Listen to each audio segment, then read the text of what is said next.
नमस्कार, मैं अंजलि मिश्रा। स्वागत है आप सभी का द न्यूज में। लोकसभा चुनाव में जीत दर्ज करने के बाद सभी की निगाहें इस चीज पर टिकी हुई थी कि प्रधानमंत्री नरेंद्र मोदी तीसरी बार प्रधानमंत्री के तौर पर शपथ ग्रहण कब करेंगे।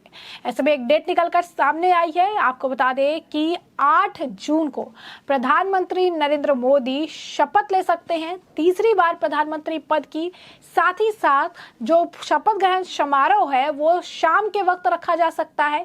यही नहीं, कैबिनेट के लिए जो बहुत सारे मंत्री है, तकरीबन 8 से 9 मंत्री जो है वो भी शपथ ग्रहण समारोह में जो है अपना शपथ ले सकते हैं। कई सारे बड़े और दिग्गज नेता जो है इस मौके पर मौजूद रहेंगे।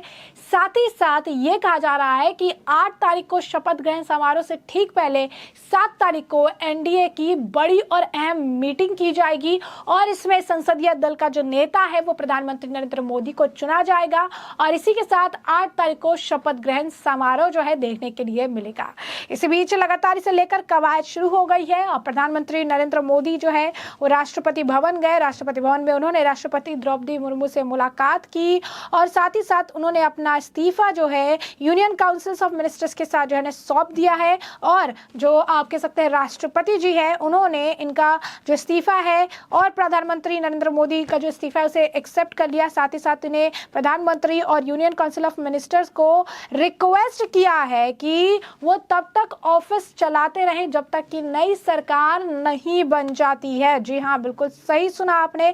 इस बात की जानकारी खुद प्रेसिडेंट ऑफ इंडिया के ऑफिशियल एक्स हैंडल से भी दिया गया, जहां पर उन्होंने कई सारी तस्वीरें साझा की प्रधानमंत्री नरेंद्र मोदी और द्रौपदी मुर्मू जी की और साथ ही साथ लिखा है प्रधानमंत्री नरेंद्र मोदी जी ने राष्ट्रपति भवन में राष्ट्रपति द्रौपदी मुर्मू से की मुलाकात। प्रधानमंत्री ने अपना और केंद्रीय मंत्री परिषद का त्याग पत्र सौंपा। राष्ट्रपति जी ने त्याग पत्र स्वीकार करते हुए प्रधानमंत्री तथा उनके सहयोगियों से नई सरकार के गठन तक अपने पद पर बने रहने का अनुरोध जो है किया है। तो आप समझ सकते हैं कि लगातार बड़ी स्पीड के साथ जो है 8 जून की तैयारियों में अब लग चुके हैं। 8 जून की तैयारियां जो है लगातार हो रही है। इस बीच तरह तरह की बयानबाजी और अटकलों का बाजार भी गर्म है। जैसे अगर आप कहेंगे चंद्रबाबू नायडू और नीतीश कुमार 2 बड़े चेहरे हैं जो इस मामले में उभर कर निकल कर सामने आए हैं और ऐसे में सभी की अगर आप कहेंगे निगाहें जो इस पर टिकी हुई है। वहीं दूसरी तरफ अगर कहेंगे कि कई सारे जो निर्दलीय कैंडिडेट्स थे वो जीते हुए थे। अब निर्दलीय कैंडिडेट्स के साथ जोड़ तोड़ की राजनीति वो कहाँ जाएंगे, किधर पाला बदलेंगे, और इसकी शुरुआत भी हो चुकी है क्योंकि एक निर्दलीय एमएलए हिमांशु सेलार साहू ने उड़ीसा में अब बीजेपी को ज्वाइन कर लिया है। जी हाँ, बिल्कुल सही सुना आपने। उड़ीसा से ये नई अपडेट जो है निकलकर सामने आ रही है, जहां पर एक इंडिपेंडेंट एमएलए हिमांशु सेलार साहू ने बीजेपी ज्वाइन कर लिया उड़ीसा में। आपने देखा किस तरीके से बीजेपी ने जो है जबरदस्त प्रदर्शन किया, सरकार उन्होंने बना ली है और ऐसे में कहना गलत नहीं है कि बीजेपी लगातार जो है आगे बढ़ रही है। सरकार बनने के बाद भी लगातार लोगों का आने का सिलसिला जो है वो चालू है। ऐसे में एक इंडिपेंडेंट एमएलए हिमांशु सेलार साहू ने जो है अब बीजेपी उड़ीसा में ज्वाइन कर ली है और साफ तौर पर अगर आप देखेंगे तो इसी तरीके से अब जोड़ तोड़ की राजनीति का एक समय देखने के लिए मिलेगा। 8 तारीख को शपथ ग्रहण समारोह होने की संभावना बताई जा रही है और उससे पहले लगातार अगर आप कहेंगे बयानबाजियों का तांता है। कहा जा रहा था कि नीतीश कुमार क्योंकि एक ही प्लेन में बैठे थे, नीतीश और तेजस्वी यादव, उसके बाद से अटकलों का बाजार गर्म हो गया। कहा जा रहा था नीतीश फिर से पलटी मारेंगे, फिर से पाला बदलेंगे, कुछ तरीके के बयान जो है सामने आ रहे थे। लेकिन इन बयानों पर जो है अगर नीतीश कुमार की पार्टी की बात करें तो नीतीश कुमार की पार्टी के नेताओं ने ही अपनी तरफ से इन बयानों को पूरी तरीके से खारिज कर दिया है। एक तरफ अगर केसी त्यागी का आपने बयान सुना होगा तो दूसरी तरफ अब आपको बता दें कि जदयू के नेता विजय चौधरी का बयान भी सामने आया है। विजय चौधरी जी क्या कुछ कह रहे हैं, जरा खुद। हम लोग जाएंगे आएंगे क्या, हम लोग तो हैं, एनडीए में हैं, एनडीए में रहेंगे, इसमें जाने आने की बात कहाँ है। हम लोग साथ मिलके लड़े हैं, साथ मिलके रहेंगे, आगे भी साथ मिलके चले। कहा यह जा रहा है कि ऑफर भी है वो एनडीए की तरफ से। अरे ये सब तो राजनीति में चलते रहता है, लेकिन फैसला पार्टी का यही है। आप लोग एनडीए में साथ में रहेंगे और ये आप लोग मिनिस्ट्री में कब तक कितने आप लोग पोस्ट की। हमने कहा कि अभी तो नेतृत्व हमारा फैसला लेगा न कि मंत्री में जाना है तो कितना लोग के साथ जाना है, ये सब फैसला हमारे नेता नीतीश कुमार जी करेंगे। अच्छा, ये बातें उठ रही है कि 2025 तक मुख्यमंत्री अपना कार्यकाल पूरा करेंगे, अब ये सब तो बात लोग अपने मन से उठाते हैं, हम कह दिए सबका एक ही बात। 2025 में नीतीश कुमार बिल्कुल 25 के बाद भी रह सकते हैं, 25 के बाद भी रहेंगे। तो जैसा कि आपने सुना, विजय चौधरी जी कह रही हैं कि हम एनडीए में हैं और रहेंगे, हम साथ मिलकर लड़े हैं और आगे भी साथ मिलकर चले हैं। राजनीति में यह सब चलते रहता है, लेकिन पार्टी का फैसला यही, हमारा नेतृत्व फैसला लेगा, हमारे नीतीश कुमार मंत्रिमंडल का फैसला लेंगे। वहीं एक और इसी तरीके से जो आपको बता दें कि जदयू के ही राज्यसभा के सांसद है संजय कुमार झा, उनका भी बयान सामने आया, क्या कुछ कह रहे हैं संजय कुमार झा जी, सर सुनिए। और इतने बड़े Why you asking this question? ये इतने बड़ा मैंडेट बिहार के जनता ने एनडीए को बिहार में दिया है, 2/3 बहुमत दिया है। ये कहा जा रहा है कि शरद पवार से आप लोगों की बातचीत कल हुई थी, कितनी सच्चाई है? मैं इस सब पर कोई टिप्पणी नहीं करूंगा, ये सब स्पेकुलेशन मीडिया में चलता रहता है। आज मुख्यमंत्री जी आए हैं और आज एनडीए के मीटिंग में शामिल होंगे। He is going to attend the meeting, that's it.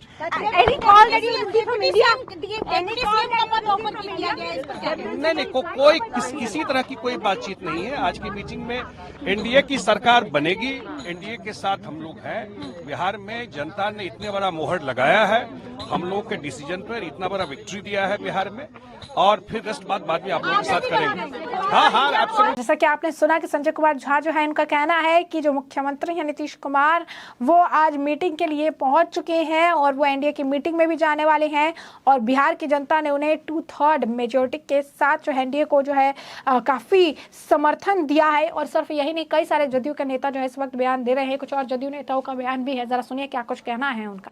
देखिए, बिहार की जनता ने, 13 करोड़ जनता ने नीतीश कुमार पे भरोसा जताया है, और नीतीश कुमार जी की जो गुडविल है, क्रेडिबिलिटी है, जो 19 वर्षों से जो काम कर रहे हैं, उस पे पूरी तरह से भरोसा जता करके एनडीए को 30 सीटें दी हैं। तो मैं बिहार की जनता का, और जिस जनता ने वोट दे करके इतनी बड़ी जीत दी है हमको, नीतीश कुमार को, उसके लिए हम लोग धन्यवाद कर रहे हैं।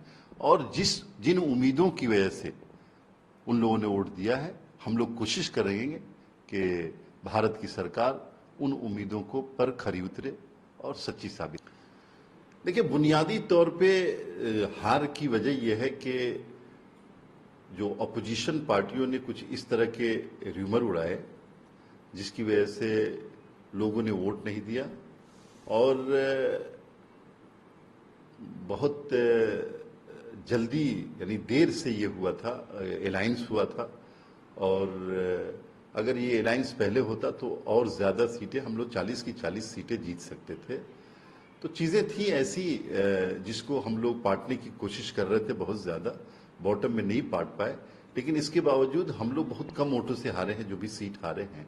और हमको ये लगता है कि एक वोटों का अगर मार्जिन देखा जाए तो बहुत अच्छे वोटों से हम लोग जीते हैं, और जो हारे हैं बहुत कम वोटों के मार्जिन से हारे हैं।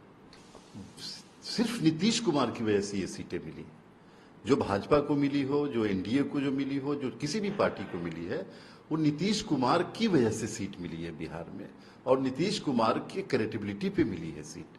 इसलिए हमारी पार्टी का जनता दल यूनाइटेड की जिम्मेदारियां बढ़ गई कि हम जो पहले भी केंद्र सरकार में थे, आज भी केंद्र सरकार में हैं, हम बिहार के लिए, बिहार के लोगों के लिए क्या कर पाते हैं, क्या करा पाते हैं, ये बहुत ज़्यादा उम्मीदें बढ़ी हुई हैं।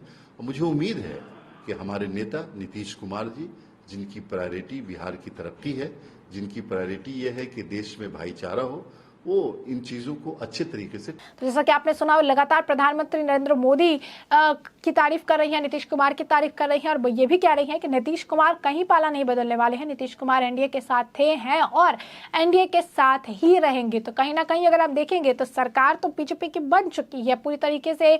अगर आप कहेंगे कि जो मार्जिन चाहिए था, वो मार्जिन वो लेकर आ चुके हैं, लेकिन अब शपथ ग्रहण पर सभी की निगाहें टिकी हुई थी। अब 8 तारीख का डेट निकल कर सामने आया है, शाम के वक्त शपथ ग्रहण समारोह रखा जा सकता है। कई बड़े और दिग्गज नेता शामिल होंगे, 8 से 9 क्या जो है मंत्री भी अपने मंत्री पद की शपथ ले सकते हैं। देखना दिलचस्प होगा किस जो है इस बार कौन कौन से मंत्री को कौन कौन सा मंत्रिमंडल जो है दिया जाता है, कौन कौन सा डिपार्टमेंट मिलता है, क्योंकि कोलिशन गवर्नमेंट है और ऐसे में जोड़ तोड़ की राजनीति हम बार बार कह रहे हैं। नीतीश कुमार भी साथ आए हैं और चंद्रबाबू नायडू भी साथ आए हैं, तो ऐसे में क्या कुछ मंत्रालय उनकी डिमांड रहती है, क्या कुछ वो मांगते हैं, और मंत्रिमंडल में कौन कौन से नए चेहरे रहते हैं, उसे हम आपको रखेंगे अपडेटेड। फिलहाल के लिए हमने आपको जो पूरा मामला विस्तार से बताया, इस मामले पर अब आपकी जो राय हो कमेंट सेक्शन में कमेंट करके जरूर साझा करिएगा।